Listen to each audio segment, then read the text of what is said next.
Grave of the Fireflies is a powerful family tragedy and anti-war anime film that tells the story of children in Japan in 1945.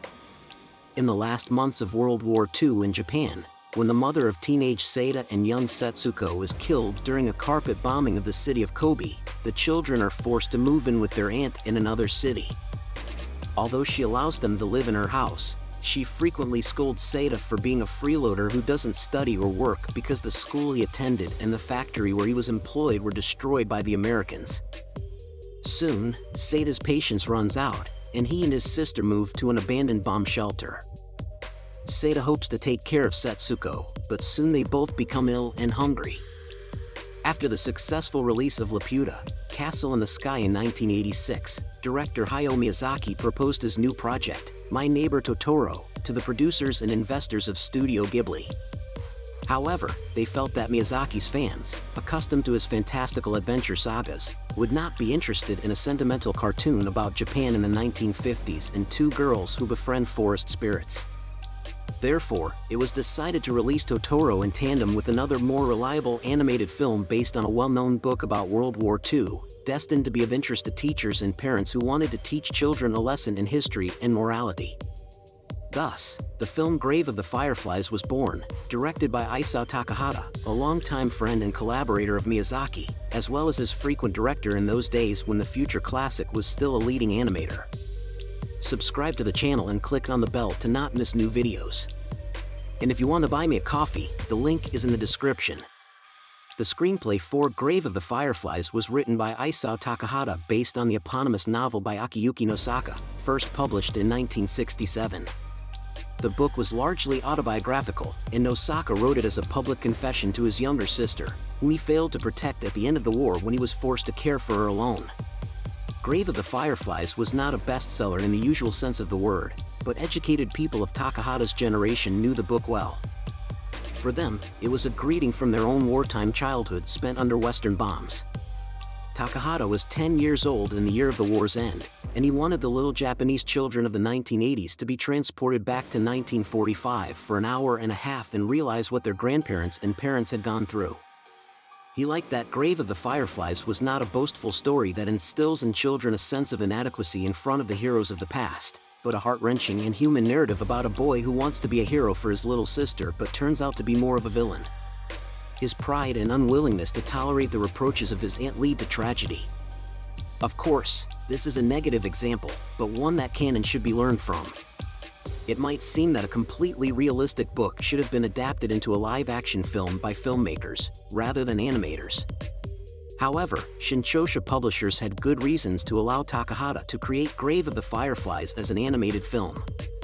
Firstly, the meticulous and plausible recreation of 1940s Japan and American mass bombings was an insurmountable task for Japanese live-action cinema in the pre-digital era. Secondly, live-action movie version of Grave would be too frightening for young viewers.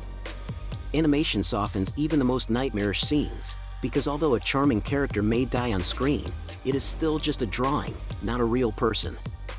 Finally, live-action movie would place too much acting responsibility on two children, a high school student and a 4-year-old girl. In addition, an adult actor can be asked to go on a starvation diet, but how can a child be turned into a starving street girl? Therefore, not only did the publisher support the project, but the author of the book did as well, although previously Nosaka believed that it was impossible to make a worthy adaptation of Grave of the Fireflies. These days, most people watch My Neighbor Totoro and Grave of the Fireflies separately, but these two films are worth watching back to back at least once in your life, in a double feature, the way Japanese audiences saw them in 1988. Otherwise, it's hard to catch all the numerous parallels between the films, which tell stories about Japan's past and focus on two children, one older and one younger. The movies even have similar scenes of the family taking a bath together.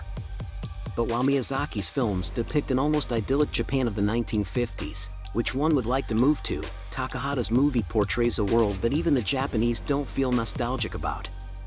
If for us the 1940s are a time of terrible tragedies and remarkable victories, for Japan, the war years were a time of shame, defeat, useless heroism, and empty propaganda.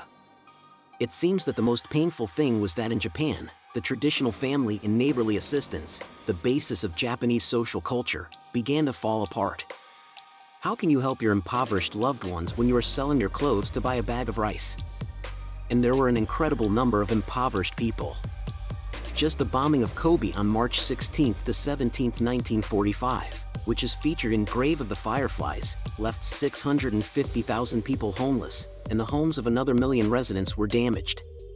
Takahata and Nosaka always insisted that their film was a historical canvas and a moral lesson, not an anti-war movie, but it is impossible to agree with them. Whatever the creators of Grave of the Fireflies set out to do, they created a powerful and convincing film about the senselessness and criminality of military adventures. After all, their film not only depicts the consequences of Japanese imperialism for the country as a whole, but also, like a drop of water, reflects the state policy in Seita's behavior. Like the government of militarists, the boy overestimates his strength and self-sufficiency, and his bloodless war with his aunt ends with the death of his little sister. Of course, he is more of a victim than a criminal. But the Japanese authorities had no justification and no mitigating circumstances. And although Grave of the Fireflies does not delve deeply into politics, it is easy to understand from it who is to blame for the fact that a teenager is forced to make adult decisions.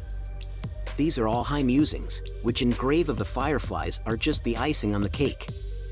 At its core, it is a family tragedy, and it stimulates not so much the intellect as the emotions, and it does so in such a way that by the final credits you feel like you've been put through a wringer and wrung out all the tears you could possibly shed. The drawn picture makes physical suffering less terrible, but emotional experiences from it do not lose a single drop. Especially if the characters are drawn as convincingly and realistically as in Grave of the Fireflies, animated by arguably the best Japanese artists of the time. Not every adult viewer can watch the film to the end, and to decide to watch it again, you need to be a professional film critic or film expert. Of course, Grave of the Fireflies has not only scenes of suffering and trials. At the beginning, there are happy and touching family moments that could easily be imagined in a positive film like My Neighbor Totoro. However, as the story progresses towards the finale, such moments become increasingly scarce, and even the announcement of Japan's surrender and the cessation of bombing does not bring happiness to the protagonists. On the contrary, it deals a painful blow to Seita, as he realizes that his mother and all his deceased relatives and acquaintances will not be avenged. Great Japan, in which he believed so strongly, turns out to be a colossus with feet of clay. How should one evaluate such an animated film? If judged by the standards of the genre, it is flawless, a highly dramatic plot, complex characterizations, realistic graphics, superb animation, excellent music by composer Emishio Mamiya, a collaborator of Takahata's since the late 1960s, an unforgettable emotional and moral message.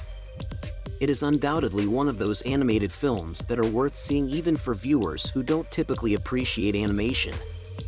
However, it falls short of the title of an unquestionable masterpiece for a reason that has already been mentioned. This film is not one that you would want to watch again. Truly great tragedies are constructed differently. As it was said in Hellraiser, they combine pain and pleasure inseparably, and they are the ones that you want to rewatch again and again. In Takahata's film, the pain is far greater than the pleasure. This is sufficient for a film from a school curriculum of moral education, but one expects more from a true masterpiece. And that's it. Thank you for watching, and see you in the next video.